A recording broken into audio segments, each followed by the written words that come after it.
Boom.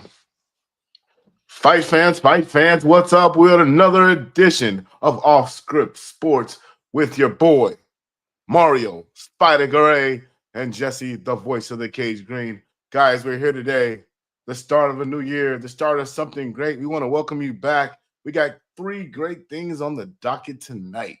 We want to spend you time talking about UFC 311. We're going to jump into Fight Night with Mackenzie Dern. We're also going to talk about some really interesting news that jumped out earlier this week when Bellator announced that they were just closing down shop. That's it. We're gonna talk about what that means. Mario, how you doing, buddy? You been okay? Man, I'm good. I'm freezing, bro. I think it snowed over here. You were in Canada, so of course you brought snow to us. So thank you, I guess, kind of. So I did. I brought a little bit of snow. I didn't bring much. I brought enough just so that we can say it snowed. It had been about 8 years since we had snow here in Texas. So that being said, it's really fortunate enough to know that I'm in Texas. I love Texas. I went to Canada, had a wonderful time spending time with my cousin's 50th birthday. They showed up, showed out, had a great time, great experience. I think we had like 3 feet of snow every day. And when I was talking to the locals, they were like, "Yeah, it's not bad. This is actually really good weather." And I was like, "What's really good about being in negative 22? What's really good about being in negative 44?" But to be honest, it really wasn't that cold. You know, it's a different type of cold up north. But needless to say, I brought the cold to Texas. Hopefully, this El Nino can wrap itself up by the end of the week and let us get back to regular conditions. Oh, yes, Because we can't do it. We don't do it. It's good for a little bit, but I'd rather just be cold in my icebox than to be worried about people not having the right tires or not having the right things to do. No, for sure. And I was going to say too, man. I mean, I think it was just people just wanted enough snow so that they can take their selfies and post them. So everybody did that, so we're good, you know. Mine's all actually already dried up. When we look at it, the sun came out. I went outside first this morning when I woke up. It was covered. I was like, "Oh, it's beautiful. Maybe we get a snowman later." And then like 2 o'clock, 3 o'clock, all of it's been melting. All of it's going back. The roads are clear. It looked like nothing ever happened. So we're back into Texas. It's slowly coming back, man. We got a few more days of this 40, 42. Looks like it'll be the high for the next couple of days, but then we'll get back to our regular weather. And I can't wait to get back to the regularly scheduled program. Oh yeah, definitely, man. Well, yeah, bro. I mean, of course, you're in San Antonio. I mean, we did get some cold weather. I mean, it did snow north of me. You know, woke up this morning to some ice on the vehicles, but that's about it. It wasn't too bad. It's just freezing. It is definitely freezing outside. Oh man, I wish you well. I wish everyone listening today well. I hope everyone enjoyed their time off, enjoyed time with your family, enjoyed the moment spent right now because we're not often we get to build a snowman. So I really hope everyone got a chance to go out, take some pictures in the snow. It was real snow, guys. I promise you. Or the ice. It really wasn't snow. It was more like a mixture of ice. And then I hope everyone made it out well with their pipes staying together and not bursting. I hope everyone is safe, sound. And if you're cold, please get out to one of those warming stations that they got throughout the cities. They're really trying to watch out for people to make sure that their family stay safe, they stay warm, and I wish everyone get through this. Yeah, brother. So what do we got today, man? What are we talking about? Wow, tonight, man, the first thing to jump on, we're gonna take you back. We missed the show last week, so I wanted to talk about the UFC Fight Night, Dern versus Rivas. That was their second bout. When you look at this bout or you look at their first bout, Mackenzie came into this bout about 4 months after she gave birth to her daughter. Unreal. So fresh off of pregnancy. I mean, we can only imagine like doing things right after, like, I don't know, like a hard workout. But whenever you're thinking about like going to fight, a main event fight or a fight for a UFC card 4 months after giving birth, you're not always going to be at your best. Unfortunately, Dern lost that bout. Had a tumultuous things going on with her life, with her family and friends, and what she had going on. But it's good to see that she persevered. She made it through it. She needed the money. She got the money. Now she's in a better spot mentally. I think we were talking earlier, and you were talking about how the commission said if she needed an emotional support dog, which her dog is huge. that damn bully is fantastic. But go ahead and comment a little bit more. Well, I mean, they basically said, she shouldn't be fighting if she needs one. But my thing is, like, I thought combat sports was an art form. I mean, people, that's how we deal with stress. We're artists, so makes sense. Oh yeah, I know, and especially like the dog looks gruesome though, man. I'm just saying. Imagine if she would have lost and the dog's in the corner and the dog just says, "Nah, that's not what's happening today." The Jump dog over the being fence. mauling, gonna maul all the judges. Judge Henry Wright scores about not for Dern going down. Later. I mean, with all That's the it. horror movies that you got going on, and I don't mean just to throw this out as a plug into the horror movies that you act in, but I'm just saying, I know you got some pretty Yeah, gruesome things that can come down from those ravaged dogs, especially hers, man. Hers is a dog I yeah. would not want to see in an alley. I would not want to see that dog in an alley where I only got one way to go because that buck is big and humongous. But Oh, to yeah. get into the fight, I think overall, I'm not sure that McKenzie dominated the fight or she necessarily was up on the judges' scorecard. I had her down. I had her down just going into that third round. And I think Yeah. that she needed that submission to win the bout. She didn't really look sluggish. Rivas just looked like she was a little bit more aggressive. The total strikes say that. Everything signature strikes. Dern may have landed a little bit more. But I felt that she was the aggressor in the fight. She controlled the fight for a long time. She executed both of her takedowns. She did a good job. I just think that when she got into McKenzie's world, that world of on the ground where she's a jiu-jitsu champion, she's been doing it her whole life. She just pulled that armbar out of nowhere, which is really crazy.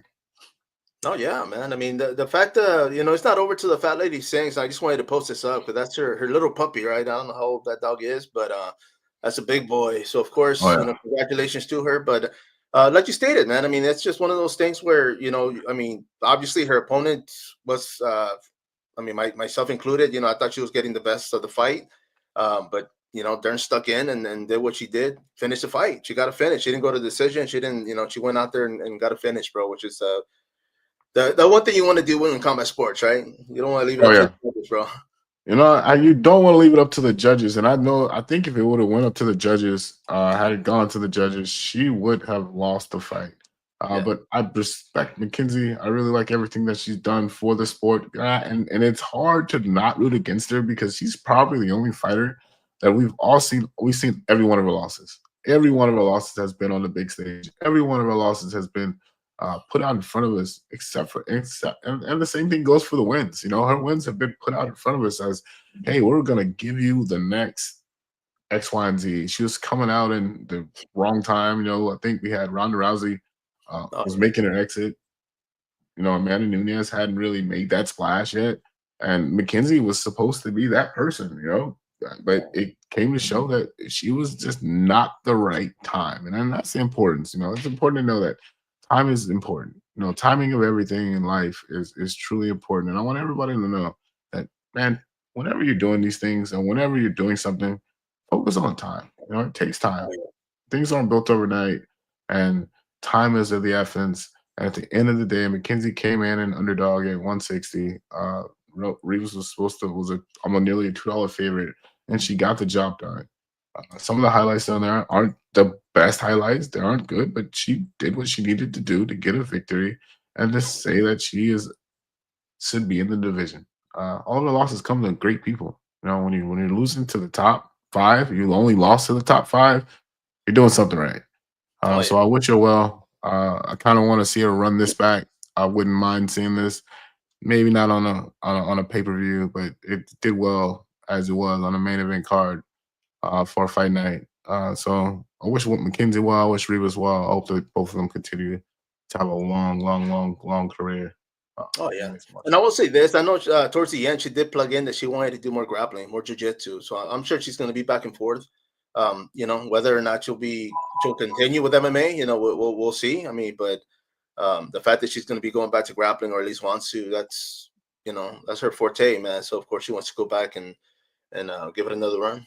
Well, I mean, last to top on that, yeah, I do think that's true. I do think that just with the rise of just grappling in general, with the events that are coming on, these shows are probably the most cost efficient shows that a promoter can throw. Yeah. Oh, because there's just nothing, as long as you're not combating or throwing fists, you kind of got, an open opportunity to take things to the next level, which is really cool. I wish her well. I wish her well.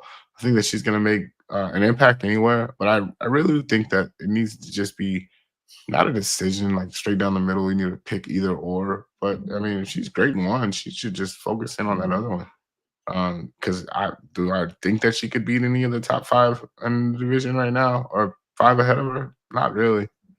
But do I think that she could be the best, the jiu-jitsu practitioner and want to make a lot more money doing that? Absolutely. oh But yeah. needless to say, we wish her well. Uh, going to get right into our next topic. We're talking about UFC that just passed out the 311 McElroy versus Luciano. As most of you know, we had to have Torrepa had to pull out of the fight. He had a broke his back or hurt an injury Thursday night. Oh, He had an injury. We had Luciano come on and save the show. yeah. What I mean by save the show is that we wouldn't have had a main event. And Yeah. without a main event, you don't got a pay-per-view. Not sure the pay-per-view really made a difference with not having a true headliner because the Michael is not, he's great. He reminds me of Habib. He's one of those guys that comes in and he performs. Oh That's yeah. what his job is to perform. He's not really there to show out the highlight or do anything up crazy. He's going there to go out there with one job, get the job done, take my opponent down, control the fight, and do that. And he did it. I mean, minute 27, first round, Dark show, you getting the road a better picture. But your thoughts on that fight? Man, like you stated, bro. I mean, he came in. I mean, he's a grinder. He's a winner. I mean, he's one of those guys that you don't want to leave it up to him. You don't want to. It's hard to explain, but I mean, if you go into a fight, you're not gonna say, okay, you know what, I'm gonna go and fight this guy because that means that you're gonna take two. He's gonna give two. And when Uh, you just go in there to win, it kind of changes your mentality. And I think that's where he's at, where he just wants to go in and just get that finish. He's not worried about trading or. But yeah, he definitely stepped in, did what he had to do, and obviously, he's good at what he does, man. well, when he stunned him first though, because we Yeah, were a little shocked. I mean, I believe if you run it back and you saw that first round right got before caught he right in the he, bunch. he caught him with it right and stunned him. That probably was his hardest hit all night. But still goes out to him. Kudos goes out to taking on the one of the baddest mans in the planet and McElroy stepping up on not necessarily short notice. He was on the undercard, I believe. And he went from the undercard to the main event. So he was in fight shape. He just wasn't ready to fight the champ, and the champ got the job done. So what do you think about him in his ranking of just being not greatest of all time, but just his impact that he has of like being one of the top fighters right now? Well, I What do mean, you Dana have? Dana gave him that. What was it that he was talking about? Compared to like John Jones, because John Jones was always the pound for pound. So he Yeah, finally gave it to him. So I mean, he speaks wonders, man. I mean, the guys obviously, they're doing what they're supposed to be doing. They're training hard. I mean, Khabib's out there coaching. Everybody out there is like freaking animals, bro. I mean, they're coming in, taking arms, taking heads. They're not unstoppable because a few of them from that team are taking L's. But it just goes to show their mentality. They're pushing each other enough to where it's like they wouldn't put you out there if they didn't feel like you could win. no, and not only win, but win championships. Oh I yeah, think yeah. Khabib Title contention. he asked a lot of his people. He's like, but he's one of those guys that leads from the front, which I guess you say is really amazing just to see just his dedication and commitment just to doing that. Even with this latest incident that he had in the airport, he's flying Frontier. Like, Yeah. damn, man, you're a freaking millionaire, multi-millionaire. You got more money than fucking God, and you're I like, wonder. I wonder what the situation was. I haven't looked into that. I don't know if he caught like a late she flight. didn't think he spoke English. Oh damn, dude, that's not good. So she didn't think that he understood the command that she was going to be having to take from her, and she did not feel. So this is what I got right. She did not feel that he was listening. He was just kind of like, all right, yeah, all right, yeah, yeah, yeah. I mean, we all get on the flight, and like we're on the flight, like, man, that shit ain't going down. If it goes down, it's going down. We're all dead.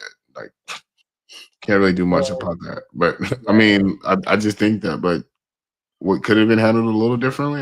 Yeah, but I think the one person on the flight that everyone said that was protecting the flight or could have protected the flight was him.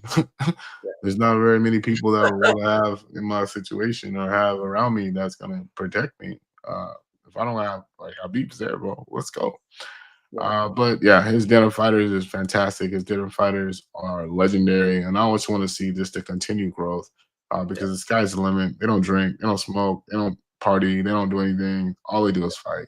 That is a perfect A lot recipe of for yeah, success. it's a sacrifice, bro. I mean, they're mentally ready, you know. And I was gonna say this before we wrap this up on that one was the opponent, the initial opponent for Renato. He was still giving his show money. He was what? He was still giving his show money. Like Dana White still paid him, even though he had to pull his opponent out to save the main Oh event. wow, that's Yeah, wild. I mean, he didn't get to fight, but he got paid. So I Oh, mean, you're talking about Mosiano's the opponent on the undercard. yeah, Okay, Brian yeah. Reigns. Well, I mean, he deserved it. He made weight. Like, both of them made weight. Once you make weight, you technically get Oh checked. yeah, we're I good. made my weight. So I'm already. that was good on Dana, but I mean, I don't think he had any other option, right? I mean, he had I to. don't think he had. I think he tried. I think he would have tried, but it was a title fight. And so he needed somebody that was there with title weight, just so it can be there. But I do want to see Tory. I want to see them fight. Right? I do want Oh to see them fight. I'm not saying that the outcome would have gone any different. Might not have been the first round, but it would have been. It would have been right into it. The last card of that fight that we're talking about is going to be the co-main event. One in which we saw the champ be a champ. The champ coming out champion Davashivi and Umar, another one of Habib's mental, I guess, people, right. proteges. He's 18-1. Uh, Not very many people come in for the champion is the underdog in the fight, but Yeah, bro. to be the underdog in the fight and to go the distance and win is a truly, truly good side. And I think that they got it right. You know, two of the judges had it 48-47. The third judge had it 49-46. Uh, and I've just thought very much more that we could have said to say that the champion came out and defended his belt to be the champion. He said, "You're gonna have to beat me," and he did. He said, "You're gonna have to be the better than me," and he did what he had to do. I was surprised to say the least, that that happened the way it did happen. But it shows that the fight game is the fight game, and anything can happen on any given day. Any man can win, and the champion rose to the occasion. Should there be a rematch? Would there be a rematch? Not sure, but I do think that you need to put some respect behind Merab's name. Oh, If dude, you don't, they don't if you call him don't the know, machine for nothing, bro. Well, at least his nickname, yeah, right? But the yeah, guy is a machine. absolutely. Like if you don't know, now you know. Yeah. That's one of those things that we used to say, right? If you don't know, now you know, mother. Now you know, man. Of course, this is that card we're talking about. I mean, it's all stated up there, but the yeah, dude. I mean, I was happy with the card, man. I mean, there was ups and downs. I mean, Hill, of course, you know, took another L. What's next for the guy? You know, we'll see. You know, I mean, but there was a lot of fighters, a lot of good fighters out there, bro. So, I mean, a few from Texas, of course, were out there. Diego Ferreira, of course, he took a loss, but you know, the guy out there in South Texas doing his thing. I mean, you know, it is a fight game, and he knows that. So, no doubt, he's gonna come back. You know. Oh yeah. You're talking about Zach Reese. Yeah, 8-2 came out there. I'm sure he didn't end the way he wanted to end it. But these guys, these Russian guys, they come out ready to fight, man. And he fought. He shows that Zach and Simpsons will take any fight. The guy fought 19-3.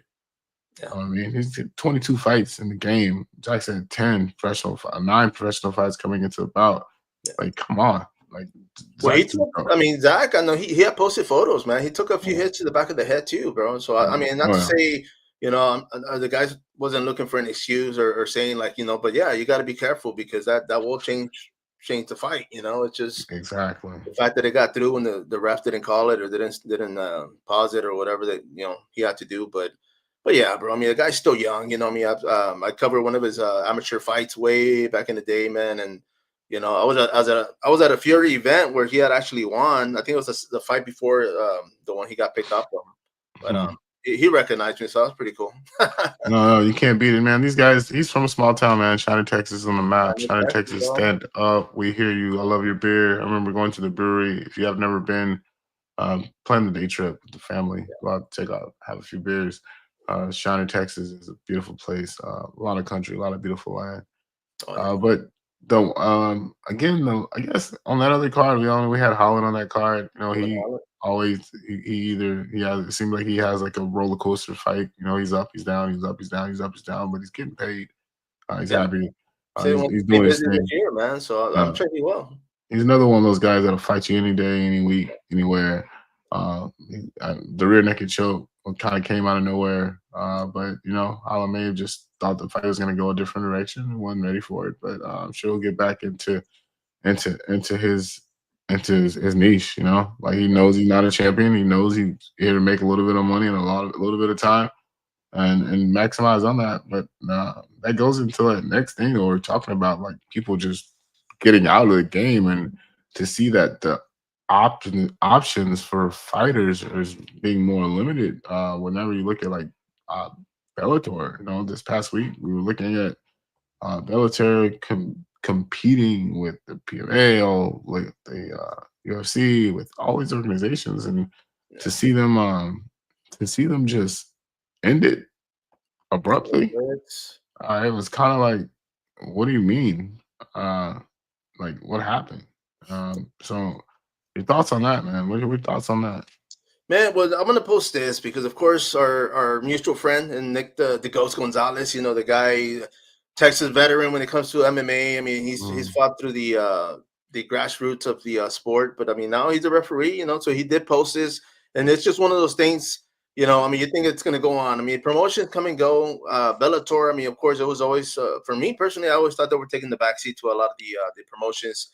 They had a few times, so they were doing pretty great, and then they would just fall back. I mean, I'm not sure, you know, who's at fault or what was going on with that situation. But you know, it's just one of those. I hadn't heard much from them, so I just kind of, not to say I forgot about them, but it's at the mhm, same time I wasn't really expecting them to keep going.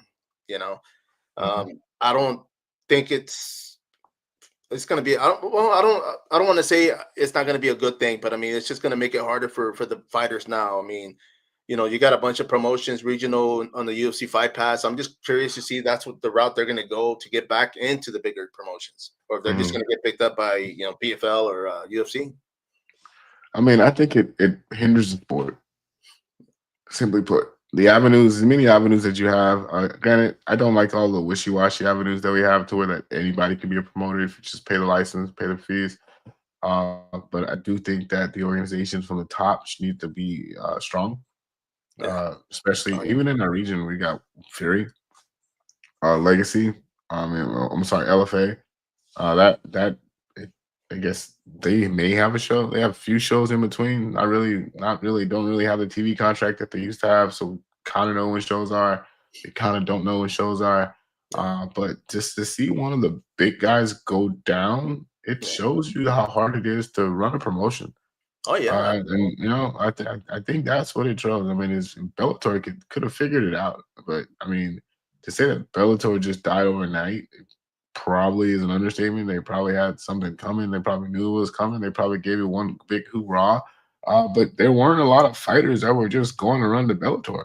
No. They tried, you know, I think about 5 or 6 years ago, they threw a probably was their last gas, right? Whenever they were booking big fights and they were paying people a lot of money to come and fight No. for them. That was that Kimbo Slice had like a 3 fight contract, and they were just picking up all these UFC veterans that were no longer under contract, which was like a farmer league, but you could have been the old man's league, you know? That turned into the grandpa league. It's not bad to have the senior league Yeah. rebrand as a senior league. But when you're competing with the biggest dog in the biggest dog in the room that has more money than money can have, and he can have nobody in the venue and still make money on it. That's a beautiful sight, Yeah. you know. No, you see, and I mean, everything's marketing because I know Dana White does push a lot when it comes to sponsors. You know, with Bellator, let me say this. I mean, like at one point, and some people might remember, might even not even know, but Mark Cuban and our president now, right, our president Mhm. elect, were actually running Affliction MMA, bro, and they have money. Yeah. You know, they went under. I think after their third show, I think it was the fourth show that they just canceled. Just so they were going to lose either way, so they just took the lesser loss. But so it's not even the faction of them having money. They got to have the connections, you know, the investments, you know, sponsors. I mean, it takes everything, bro. And it's just Dana White figured out that molecule, you know, that little setup to where now he knows what works and what doesn't. Oh no, I can agree with you more. I do think that Dana White has the formula of success, but I think its success is just about doing it one way all the time. And he took his time. You know, UFC was only having 2, 3 events a year for 20 years, right? Oh 15 years. They only had like 3 or 4 events a year. You might get a UFC every now and then. yeah, and we had to wait Uh, like 3 or 4 months to watch those you fights on know, VHS, bro. exactly. You're just trying to barely to pull it together. And I think then during that time, he still found a way to make it. You Yeah, know, and not it's not his fault that he figured out the formula to success. no, And then, I mean, it's probably more black and white whenever you get down to the just the promotion side of it of what it takes to do it. But he's already made all the connections, and I think in this game or in the fight game, it's not what you know, it's who you know, yeah, and what that person can do for you and who they know and what they can do for them. And I think that goes a long way to show that we're not far off from the thing. And get you, buddy. We'll be quiet up. I She think hates that's it. the third round. What was that? Oh yeah, it is. That's the one we start getting warmed up. We finally get warmed up, and then we're like, all right, time to cut it off. Yeah, All but yeah, right. But speaking of which, I guess we're gonna end that one there. We're just saying that for those promoters out there, we wish you well. We want you to keep your focus going, yeah. because at the end of the day, it's all about the fighters, man. All about the fighters. The fighters put on the show. If the UFC didn't have a fighter, guess what? They wouldn't have a show. Oh yeah, But just to say that the stage, one less stage is one stage. I wish we had. We need to get back.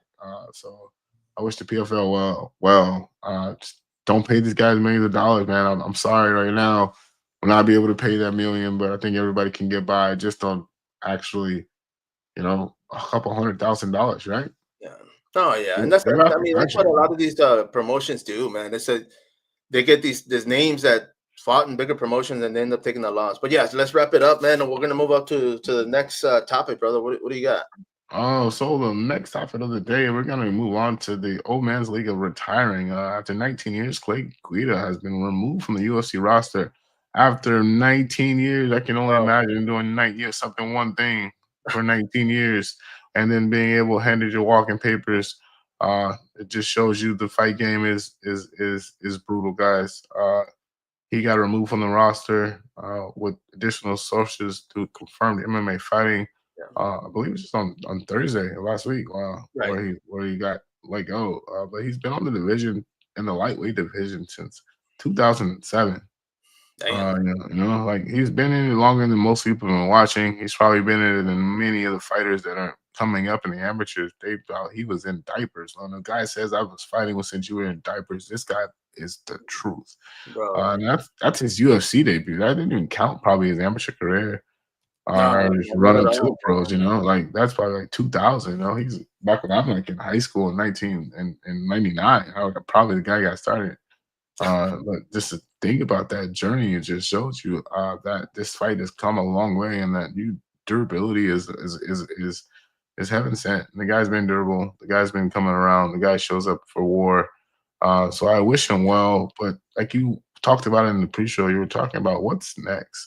So what do you think's next for Guida and fighters that are coming to the end because we're typically at the end of the maybe the third generation of fighters. I know the first generation, we lump all these pioneer fighters in. We talk about Ken Shamrock. We're talking about what Chuck Liddell. We're talking about just the list goes on of just fighters that are just old, not older, but just that first generation of fighters. But this is Oh, probably yeah. what could he be the second generation fighter, or do you see him even maybe being considered for the Hall of Fame just because of his durability? Man, I mean to say he was a pioneer, I mean he was there in the early years. I mean, he was on a 4-fight losing streak. I know his opponent, of course. I mean, he lost to him twice. I mean, one in the grappling and one, of course, in the UFC, and Chase Mhm, Hopper.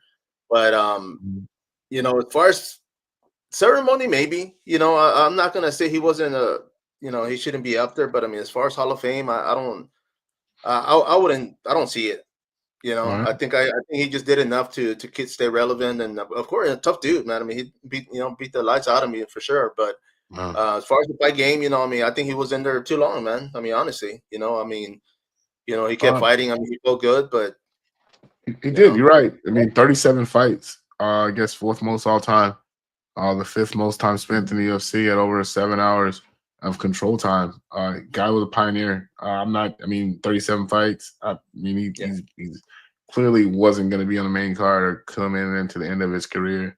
But I do think that maybe this is we're starting to talk about fringe Hall of Famers, and he may not. And I, granted, I'm with you. I don't believe he's a Hall of Famer, but there are going to be a lot of guys on the fringe. Now, Oh yeah. granted, we Yeah. might be on the inside of the fringe, like when you talk about the bottom of the fringe. Right. But whenever you start looking at they'll let everybody in the Hall of Fame, man. Yeah. There's not very many fighters that we haven't seen that made a name or fought for so long just to say that. Looks like at the end of the day, I mean, granted, I wish Kevin Holland fought a few more fights and he's gonna fight, but would you say he's a Hall of Famer? For who? For Kevin Holland.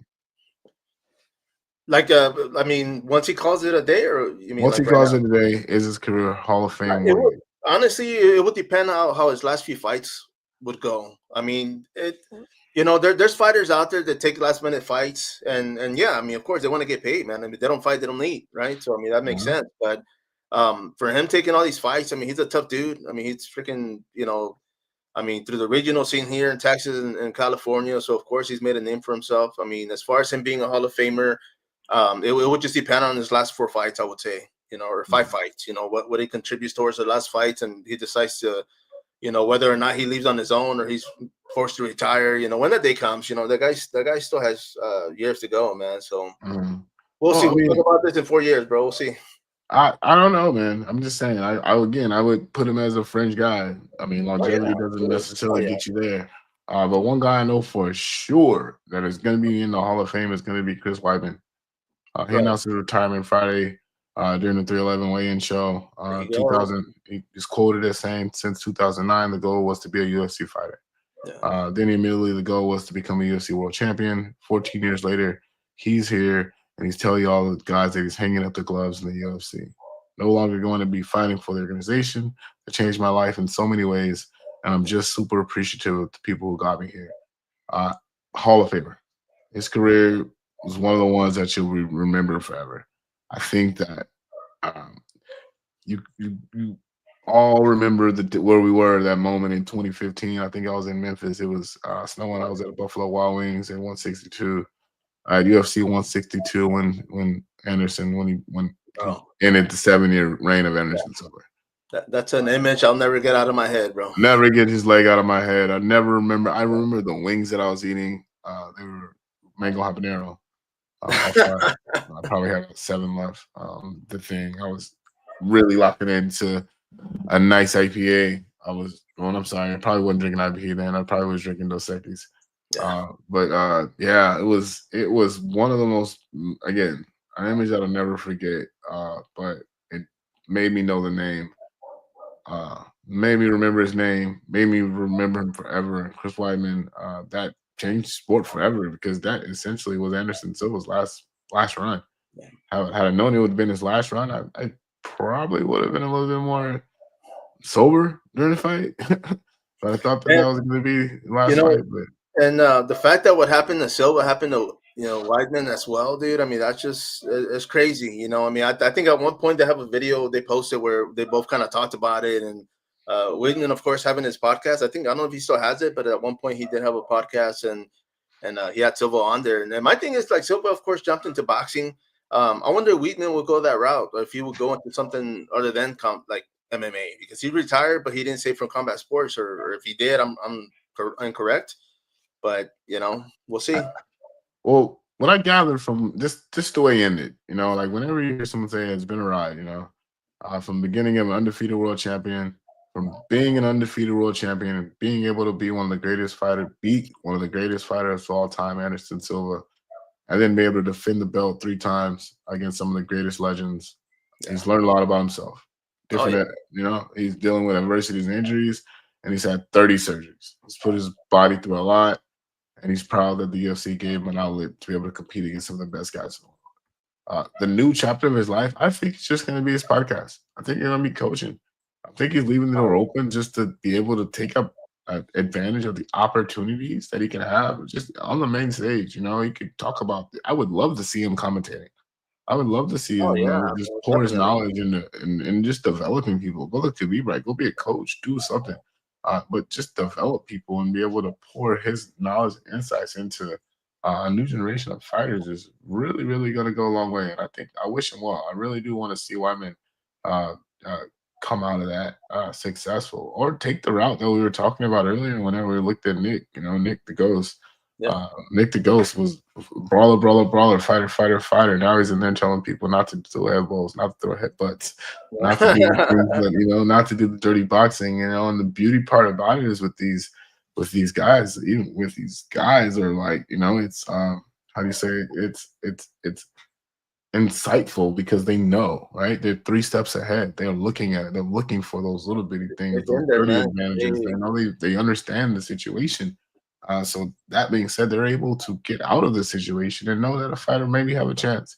Granted, are they gonna stop it right away? Maybe not. But are they gonna have the guy take too much punishment? I don't think so.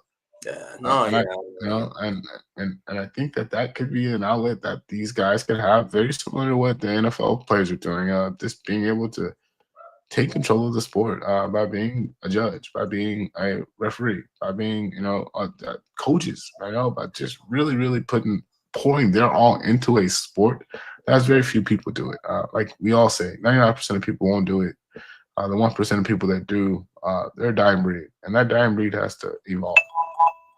no. And I was gonna before we go to the next one real quick. Chris Lieben, he got to referee the title fight in the UFC, man. So of course, plug that in real quick. Oh yeah, I think that's the right direction for them to go, and I really do, really Oh do, yeah, really, really hope that he didn't really want to be publicized. He didn't really care about it. He was genuinely there to have a good time, watch some fights, and keep his eye on the fight, which is really cool. And I'm excited to see that aspect of the sport go. Take it to the next level. I'm tired of these fights coming down to judges, and then the excuse is, why did we leave it to the judges? yeah. When in Oh, fact the fight can end and the winner still needs to be declared. The winner is the winner. The rightful winner is the rightful winner. And these people, these judges that are giving us these bogus cards, these bogus. Like, what are you watching? You're not even have to have accountability. Like, be accountable. Like, this is how I saw the fight. I truly believe that at the end of every event should be a press conference for the judges and the referees, just to, right. if anything went wild or haywire, or just what did you see, just so I can have it explained. But not having to explain it is like, I'm bigger than you. I don't really matter what you think. I Yeah, judge it the way I judged it, and it is what it is. But there's no accountability. The judge sees it the way it is. The commission agrees, and we that's move it. on. Yeah. And then the fighter just either has to knuckle up or buckle up. But that essentially could cost them a lifetime of memories, a lifetime of Wow. changing money. Permanent, man. Like, it could just be that one loss that was like, oh well, I didn't see it that way. You're playing with, that's why I'm not opposed to AI. I'm not opposed to AI, man. If AI is gonna call it right, AI is gonna call it down the middle. I Um, I used it yesterday on some images just to see what would happen, and it's pretty frightening, bro. yeah.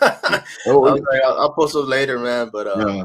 No, those imaging things is crazy, and we'll get on that. oh, I could talk about that all day, but oh, it literally stills from like everything in the book. You put out 7 images, and it'll still this image and still this image, and I hate still the word still, but it'll take these yeah. images and Look what we came up with, and I'm like, yeah, dude, from yeah, people's I mean, posts and everything else, But absolutely. what are you But gonna do, man? as far as that goes for the show, guys, we are going to wrap it up. We are done for the day. We love talking to you guys as always.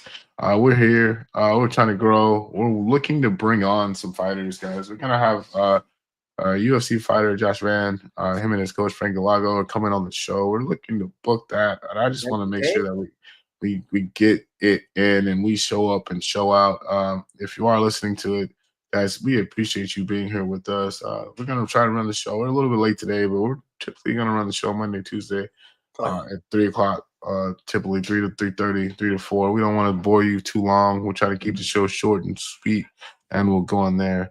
On our next show, guys, we're gonna really jump into the evolution of like this off period, nice period where we got a lot of uh, uh, budding promotions growing right now. TLS, Tapper Scrap, The PFL League, they just had an event. Would really want to get deep into there. Bring on maybe Christian Costa, the first winner. The Oh, first winner. This guy right here, man. Christian Costa. I watched him. I had the privilege of announcing one of his fights. I believe his debut at Tapper Scrap. I want to say 8, 9 when we were in Puerto Vaca. But this guy won the first No G championship. So shout outs to him. Nice. Shout outs to the one, the only Michael Bannock out of Val BJJ. Michael, I see you. I love you, buddy. I can't wait to have you on. Go check out his page, guys. If you're checking out one page for fighter gear and you have any questions about what works, this guy uses it. He was in his little in his slingshot earlier this week on Sunday, like wrestling like he was Andre the Giant and coming out and took on a game professional and the Kid Lightning, Joseph Aguilar. Right. But shout out to all those guys that are getting out to the grappling. Shout out to Peter Morales. Shout out to Jacob. You guys do great things. I can't wait to be able to announce those guys or set the stage for Mayhem. We're coming out with more details on that, but the next event is supposed to be in March. We're looking to get back to Victoria, Texas, the Dome where we all started. Hopefully, catch me and Mario there Yeah. live in action. Hopefully, get a live show there and just be able just to vibe and have a good time. But what you got, Mario? Man, I just wanted to go ahead and thank everybody. Of course, make sure and follow us, guys. We're on Facebook, on Instagram, under at Oscar Sports. Subscribe. Follow us. Send people out here. Like Jesse posted earlier or commented. We're looking to have guests. We're looking to venture more into what's going on, not just in Texas, but throughout the region. Cover as much as we can throughout our time. I mean, we do want to finish these short. Make them short and just detailed. But the more people jump on, the better, man. I mean, we're live. You can definitely comment, chime in, see what you want to talk, what you want to hear, and all that great stuff. But I did want to go out with one topic, bro. Of course, our Texas fighter, bro, and Jeff Neal. Oh yeah, Big Go ahead and Jeff. make this fight happen. Sean Brady, Jeff, of course, training out there with Fortis MMA. Wants that fight, so we'll see what the UFC or the matchmakers have to say, and we'll see if Sean Brady takes a fight, bro. That'd be Man, interesting. I do want to see this for Jeff, man. I do want to see this for Jeff. Sean Brady is a guy that you look at his profile, or you look at his record, or you look at what he does, and it's a good fight. Oh yeah, If most people don't know that, sPidA had the privilege of representing or working with Jeff when he was in the regional market as an amateur, working his way up through the division. So one person that he supports or one person that he believes in, I guarantee you is this guy. But when you look at a record like 17-1, you look at Sean Brady, Jeff I would want to see this fight. I would want to see him and Sean go at it. I kind of want to see him make the fight. I'm not sure if what Brady's looking at in his career, what he wants to do, or where he's at. When I'm trying to pull up his record right now, when I'm looking at him, I just see about who he's fought. He's fought. They fought a lot of the same guys. But I do see that Brady's looking. The only losses from to the one, the champ, Belal Muhammad. Belal Muhammad is a remember his bad name, man. bro. Belal Muhammad is a bad man, and to say that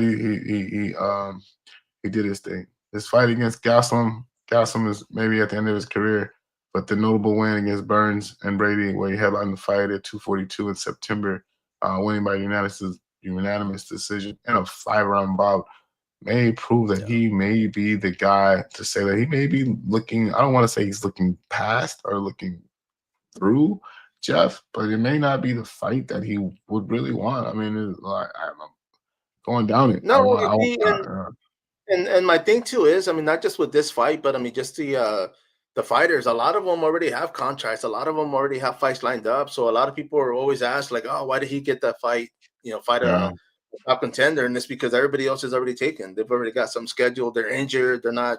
So they got to go with what they have. And right now, I think it was DC that stated that nobody wanted to fight Brady, and Jeff was one of the first ones to say he would. So yeah. it No, makes I sense. would love to see it. I just don't want to be one of those fights that just takes forever. Does that make Oh yeah, sense? yeah. It'll be forever. It'll be like, oh well, Jeff's on with these with 1-2 in the last four. I think he did right. No, I mean, he had 2 counts of bouts. He's dealing with personal issues where he wasn't able to jump on that one. However, but you see that like, I love the guy, man, and I think that he came in on a freaking streak. You know, some of the names that he's beat. There is a name on there that he's beat, and his name is Belal Muhammad. It is a name on there that he beat. He's beat the champ. Oh, You yeah. know, You he's see? beat. So He may have beat him early, but he beat the mhm. champ, and so that it should put him in consideration for just being able to fight one of the top dogs. And the guy's a humble guy. If you don't know his story, I'm pretty sure you can find it all over the internet. But the humble beginnings. Started out working at Texas Roadhouse. Shout out to Texas Roadhouse. He was a server. I can only imagine how pretty he was at the table, not getting beat up and hit in the face, and then being able to go sling out people's steaks, selling baked potatoes and Yeah. keeping it going. But out of Fortis MMA, like you said, one of the realest people that pretty sure Mario's really ever met, and humble in Oh yeah. defeat, humble No humble dude, by man. losing, but a good guy. Hopefully, we can reach out to him and maybe get his dad on or get somebody on close to him that can just Yeah. update everybody about just his journey. I mean, Yeah. Machado Gary, he's not losing his scrubs. He's losing the people that are. No, no, for sure, bro. We'll make it happen. You know, for those out there, of course, you know, you want to wrap it up, bro? Absolutely. Let's get it. All right, guys. One more time. Thank you again for being with us today. We're going to get out of here right now. But again, follow us on all socials. Got The it, winner guys.